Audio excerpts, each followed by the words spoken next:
요즘 K장녀, K장남이라는 단어들을 이렇게 쓰는데요. 한국의 장녀, 한국의 장남들 어떤 삶을 살았을까요?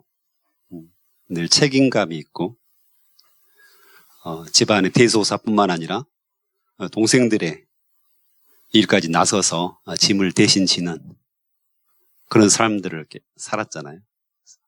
K장녀라고 하고 K장남이라고 하는데 굉장히 헌신적으로 집안일과 또 동생들의 일들을 돌보았던 좋은 의미로 주로 쓰이는 단어인데요.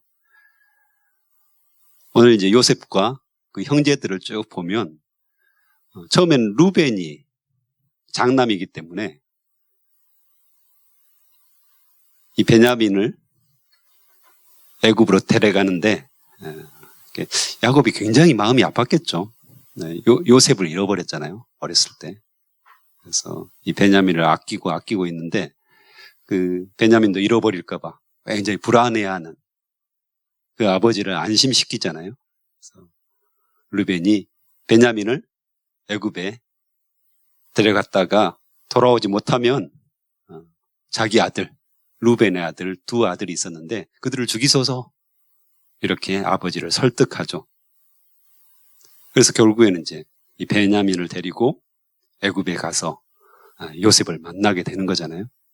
그래서 요셉이 형들을 이제 시험하는 장면이 오늘 나오는데 그 은잔을 베냐민의 자루에 넣어놓잖아요. 그래서 다 돌아간 후에 다시 여관에 가서 그 자루를 열어보게 하는 그런 장면이 나오죠. 그래서 그 은잔을 베냐민이 도둑질했다. 시험을 하죠. 그래서 발견되는 사람, 그 사람을 이제 종으로 삼겠다는데 이 형들이 다 연대해가지고 아니다. 만약에 은잔이 어느 자루에서 발견되든지 우리가 다 종이 되겠다. 이렇게 이야기를 하잖아요. 근데 이제 이 모습을 통해서 어찌 보면 형들이 전부 연대 책임을 지고 우리가 다 종이 되겠다는 말은 그만큼 자신이 있었죠. 자기들은 정직하고 깨끗하고 누구도 훔치지 않았을 거다. 이것을 서로 확신하고 있었기 때문에 연대 책임을 지겠다. 이렇게 한 거잖아요. 근데 결국은 누구 자루에서 발견되죠? 요셉이 시험하고 있었기 때문에 이 베냐민의 자루에서 은잔이 이렇게 발견이 됩니다. 뜻밖의 사실이었죠. 큰일 난 거죠. 당장 이 형들의 입장에서는 이 베냐민이 애굽에 남게 되었고 아버지께로 데리고 갈 수 없다는 이 절박한 상황이 생긴 겁니다. 그래서 나중에 보면 이제 아버지가 죽을 것입니다. 요셉도 잃어버렸는데 베냐민까지 잃으면 어떻게 살 수 있습니까? 라고 호소하는 장면들이 나오는데 그런데 이제 14절부터 베냐민의 자루에서 은잔이 발견되고 14절부터 주인공이 바뀌는 것을 알 수가 있습니다. 이전까지는 루벤이 장자의 역할들을 하죠. 요셉이 팔릴 때도 루벤이 굉장히 반대를 하잖아요. 죽일 때도 반대를 했었고요. 죽이려고 했을 때 반대를 했었고. 그런데 14절에 보면 유다와 그의 형제들이 나중에 보면 그의 앞에서 땅에 엎드리니 하나님의 말씀이 이제 성취되는 거잖아요. 그러면서 16절에서 유다가 말하되 18절에도 유다가 결국엔 유다가 이 형제들의 중심에 서고 있음을 알 수 있습니다. 유다와 다말의 이야기가 이전에 나왔고 그리고 여기서도 보면 유다가 요셉에게 강력하게 호소를 하고 있음을 알 수 있습니다.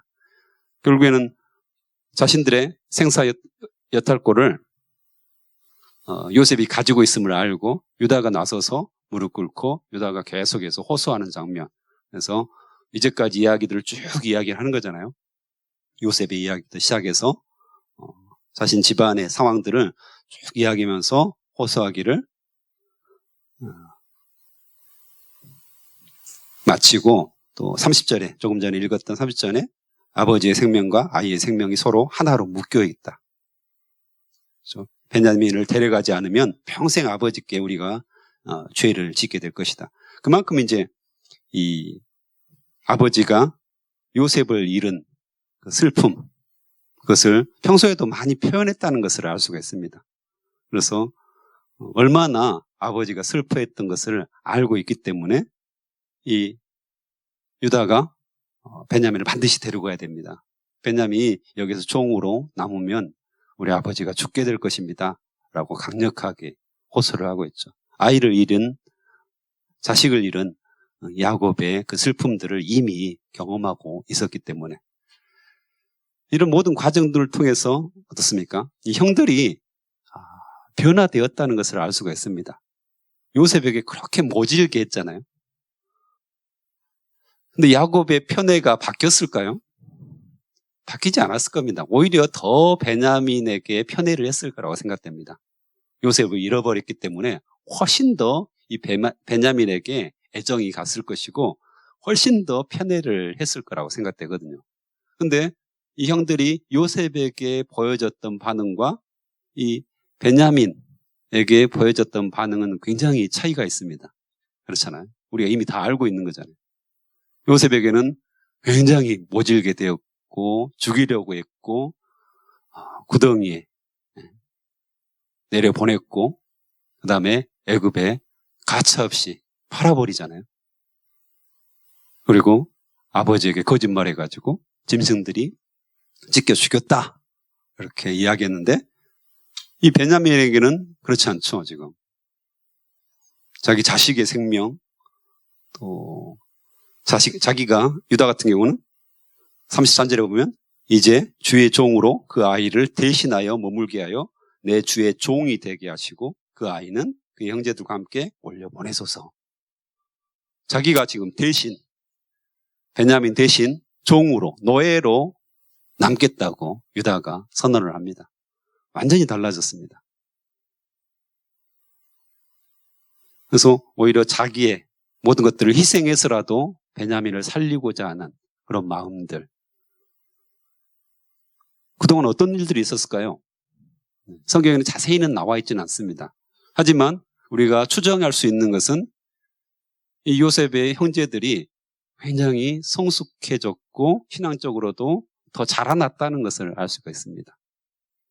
여러 가지 사건들을 통해서 그랬겠죠. 그 중에 한 가지가 야곱의 슬픔, 야곱의 아픔, 요셉을 잃어버렸다고 생각하는 그 야곱의 아픔, 이런 부분들까지 겹쳐서 이 요셉의 형들이 점점 자라고 성숙하고 세월이 흘러가면서 주님 앞에서 온전하게 된 그 모습들을 볼 수가 있습니다. 그래서 루벤의 행동이라든가 유다의 행동들은 굉장히 중요하죠. 그런데 주인공이 바뀌었다고 했잖아요. 루벤은 장자로서의 그런 여러 가지 권리들을 놓치죠.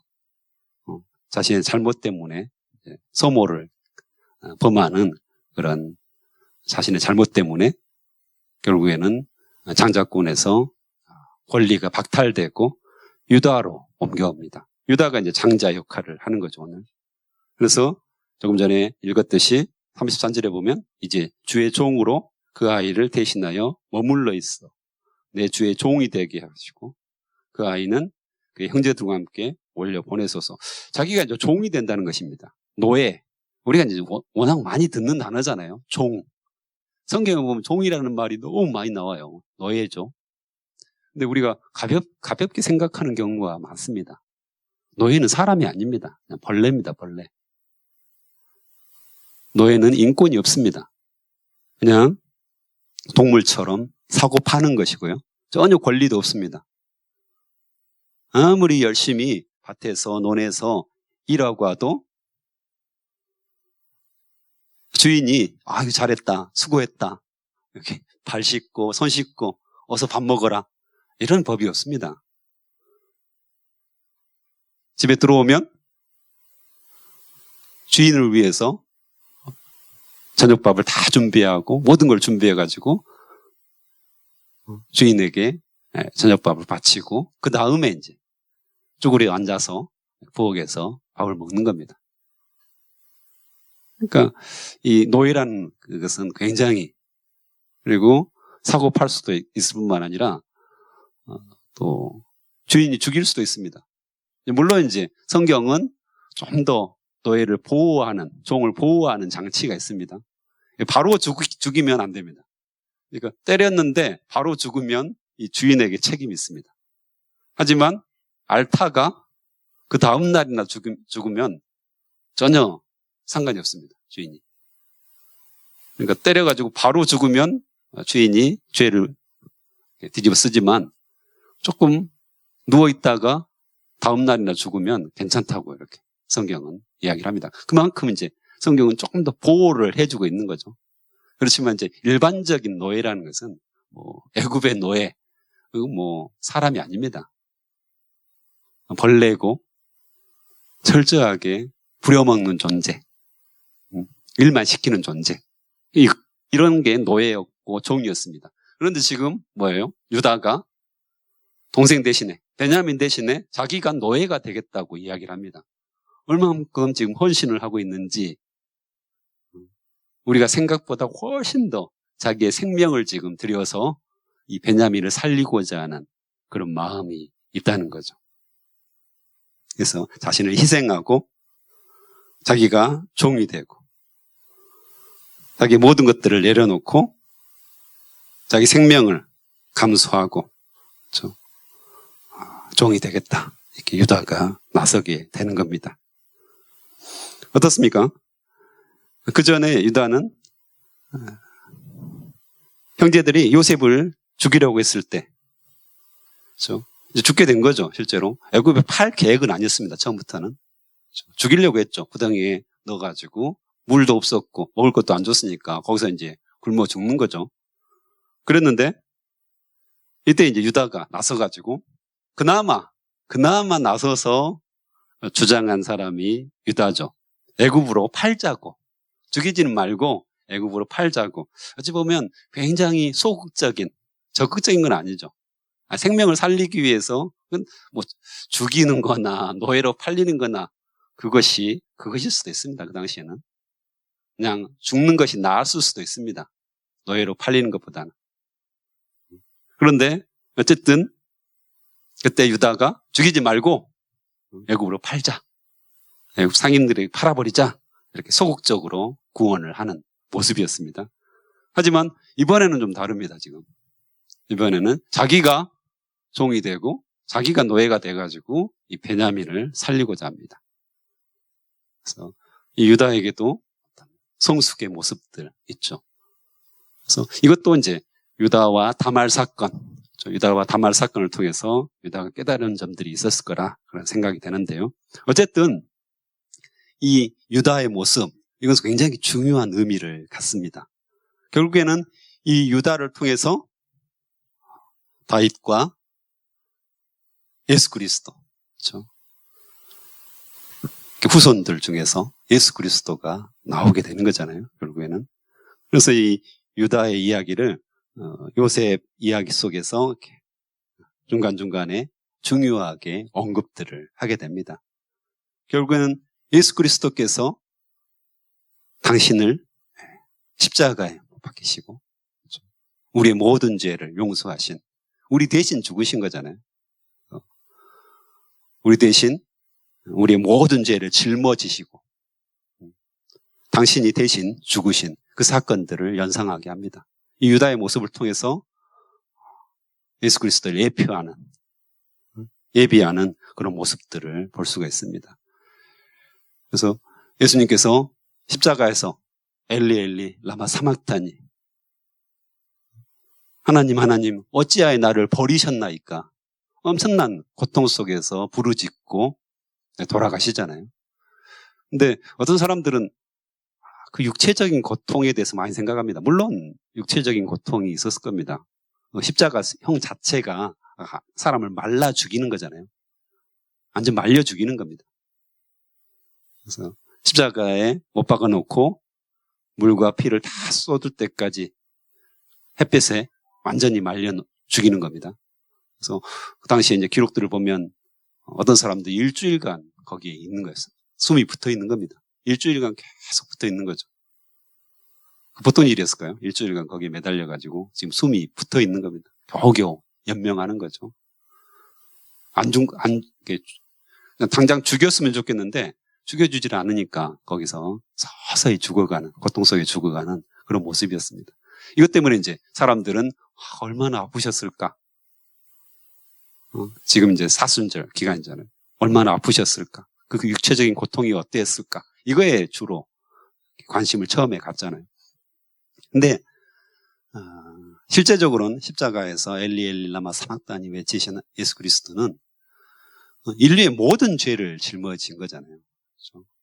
내 죄뿐만 아니라 여기에 있는 모든 집사님들의 죄, 또한 오고 가는 모든 세대의 죄를 짊어진 거거든요.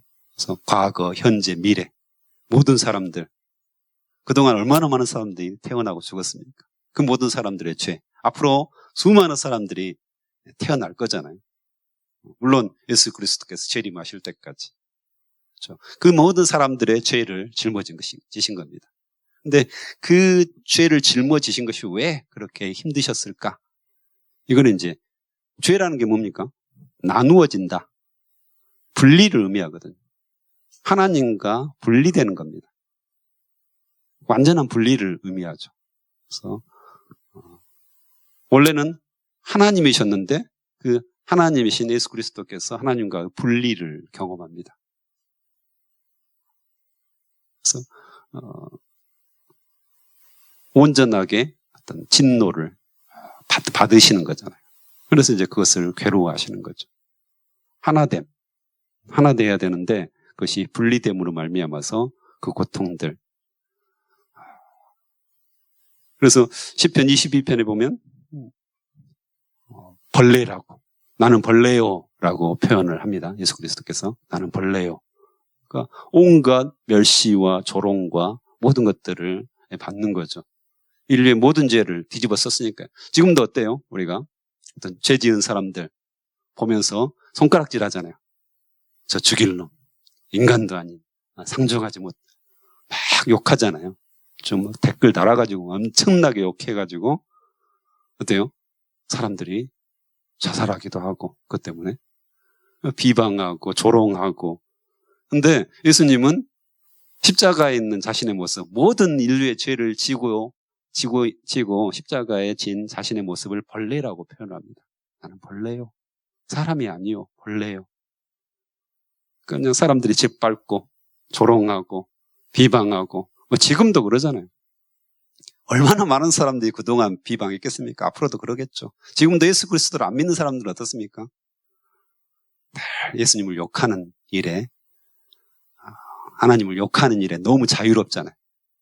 그렇게 자신이 벌레로, 나는 사람이 아니요, 모든 죄를 짊어졌기 때문에, 바로 당신의, 우리의 죄를 짊어졌기 때문에 예수님이 벌레가 되신 겁니다. 밟히신 거죠. 그리고 나의 마음이 밀랍같이 녹았다. 또 내 혀가 입천장에 붙어버렸다. 내 뼈가 녹았다. 이런 표현들을 씁니다. 실제로. 촛농 아시죠? 생일, 요즘 생일 때 케이크에 이제 초를 꼽잖아요. 가지고 불을 붙이는데 빨리 이렇게 찬양이 아니죠. 생일 축하 노래를 막 빨리 안 부르면 어떻게 되죠? 이게 녹아가지고 다 케이크에 떨어져서 나중에 귀찮게 되잖아요. 빨리 불러라. 빨리 불 거라. 이렇게 하잖아요. 그처럼 밀랍같이 초처럼 완전히 녹아버렸다. 예수님의 마음이 녹아버렸다는 거죠.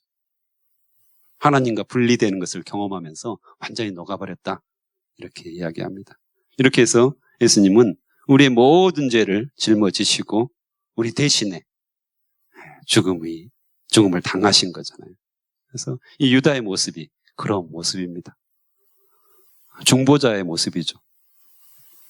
제가 어제 부산을 다녀왔습니다. 쉬는 날. 제가 이제 마마 클럽이라고 마르다처럼 기도하고 마리아처럼 기도하고 마르다처럼 섬기는 그런 클럽이라고 해서 마마 클럽 있는데요.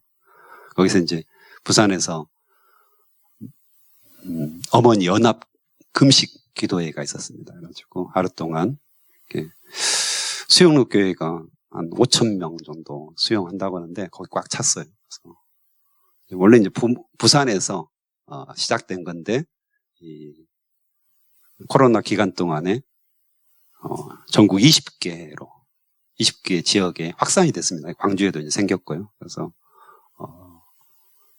매월 이렇게 한 번씩 모여가지고 같이 이렇게 광주 지역에서도 기도회를 하고 또 이번에 이제 부산에서 어머니 금식 기도회를 통해서 이렇게 모였는데 굉장히 뜨겁게 중보하고 이제 그 자체에 이제 기도 제목들이 쭉 있는데 8개 영역에 관해서 이렇게 기도 제목을 쭉 하고 그걸 기도하고 통성으로 기도하고 일어났던 집회인데 거기에 이제 중심 어떤 주제라 할까요? 생각이라 할까요? 그게 이제 자신을 들여서 이 지역을 살리고 자신을 들여서 가정을 살리고 자신을 들여서 이 대한민국을 살리고 자신을 들여서 북한을 살리고 자신을 들여서 세계의 수많은 기도 제목들을 이제 하나님께 드리는 거거든요. 이제 그것도 이제 카톡방이 있어가지고 날마다 기도 제목이 올라옵니다. 그래서 그걸 기도하고 이렇게 하는 건데 그 모습들을 보면서 참 이 민족에 소망이 있다. 5,000여 명의 어머니들이 모여가지고 기도하고 눈물을 흘리고 나를 들여서 생명을 살리고자 하는 나를 들여서 민족을 살리고자 하는 그 뜨거운 기도들을 들으면서 참 소망이 있다. 그 모습이 예수 그리스도께서 참 원하시는 모습이겠다. 쭉 둘러보면서 수많은 사람들이 손을 들고 하나님께 부르짖고 눈물을 흘리며 회개하고 부르짖는 모습들을 보면서 예수님이 참 기뻐하시겠다라는 생각들을 했습니다. 저는 물론 운전사로 다녀왔습니다. 어머니들이 운전을 못 하셔가지고 근데 이제 저도 이제 그 안에 있으면서 성령께서 역사하시는 것들을 경험했거든요. 이게 중보기도의 힘이잖아요. 나를 들여서 생명을 살리고 나를 들여서 가정을 살리고 나를 들여서 민족을 살릴 수 있는 이것이 오늘 유다의 모습이고 또 예수 그리스도의 그런 중보의 모습이잖아요. 무릎 꿇는 자, 중보하는 자. 물론 내가 유다처럼 주의 종이 되겠나이다. 예수님처럼 십자가에 돌아가시면서까지 많은 사람들의 죄를 짊어질 수는 없지만 그래도 우리가 할 수 있는 일이 있잖아요. 우리가 할 수 있는 일이 있거든요. 무릎 꿇고 중보할 수 있는 일. 이거 하나님께서 주신 가장 큰 특권이고 행복이라는 생각이 들거든요. 근데 이제 저도 그렇습니다. 저기 앉아서 이제 기도를 하는데 주로 내 기도가 절반 넘게 차지하고요. 물론 제가 사역을 하기 때문에 나머지 기도도 하지만 주로 나에게 초점이 맞춰져 있다는 것을 알게 됩니다. 물론 그것도 굉장히 중요합니다. 나를 위해서 기도하는 거 엄청 중요한 거잖아요. 내가 튼튼하고 내가 영적으로 강건해야지 다른 사람을 도울 수 있으니까. 근데 이제 이 유다의 모습이라든가 예수 그리스도의 모습 또 마마클럽의 모습들은 오히려 나를 온전하게 들여서 다른 사람을 살리는 거죠. 다른 사람을 위해서. 이 나라 이 민족을 위해서, 이 광주를 위해서, 또 우리 가정을 위해서 기도하는 모습들. 이것을 하나님께서, 예수님께서 참 기뻐하신다는 사실이죠. 그래서 오늘 기도할 때는, 이 새벽에 기도할 때는 내 기도도 좋지만 내 기도는 늘 하셨잖아요. 괜찮습니다. 하나님 다 아셔요. 어제도 하셨는데 꼭 오늘까지 내 기도를 해야 할 필요는 없습니다. 이해가 되시죠? 반복하고 그것도 중요한데 다 아셔요. 어제 많이 하셨잖아요. 오늘은 좀 이 광주를 위해서도 기도했으면 좋겠고요. 광주가 많이 어렵잖아요. 그렇죠? 경제적으로도 어렵고, 또 가뭄이어서 어렵고, 젊은이들도 굉장히 어려워합니다, 실제로. 그들을 위해서 중보하는. 또 이 나라 유민족, 어떻습니까? 늘 위태위태한 것 같아요. 대통령도 좀 위태위태한 것 같고. 누가 붙잡아줍니까? 대통령 욕하고, 국회의원 욕하고, 그것은 우리 그리스도인의 자세가 아닙니다. 예수님을 믿는 사람들의 자세가 아닙니다. 저도 욕하는데. 죄송합니다. 그러면 안 돼요. 오히려 중보해주고, 붙들어주고, 우리가 대통령이거든요. 우리가 이 땅의 리더들이거든요. 기도하는 사람이 리더니까 우리가 기도한 대로 됩니다. 그러니까 우리 기도해야 되잖아요. 또 북한을 위해서 그 수많은 사람들 지금 이제 보릿고개, 옛날로 말하는 보릿고개 시기잖아요. 얼마나 많은 사람들이 굶주리고 있습니까? 그 한 사람의 그 탐욕, 욕심 때문에 한 지도자의 그런 잘못된 사단이 계속해서 그 사람을 감싸고 있는 거잖아요, 사단이. 그러므로 말미암아 수많은 사람들이 고통당하고 있고, 이런 모습을 보면서 우리가 눈물을 흘리면서 기도하는 거. 그것이 예수 그리스도의 마음이 아닐까 생각됩니다. 그래서 오늘 새벽에는 나를 위한 기도는 좀 빼주시고, 수많은 중보 기도 제목들이 너무 많습니다. 우크라이나 전쟁도 그렇고요. 투르키의 지진도 그렇고요. 기도할 게 너무 많은데 그런 기도가 우리 안에 터져나왔으면 좋겠고, 예수 그리스도의 그 십자가를 생각하면서 이 유다의 내가 대신 종이 되겠습니다. 이런 자기의 희생의 그런 모습을 완전히 떠올리시면서 그런 기도를 했으면 참 좋겠습니다. 함께 기도하시겠습니다.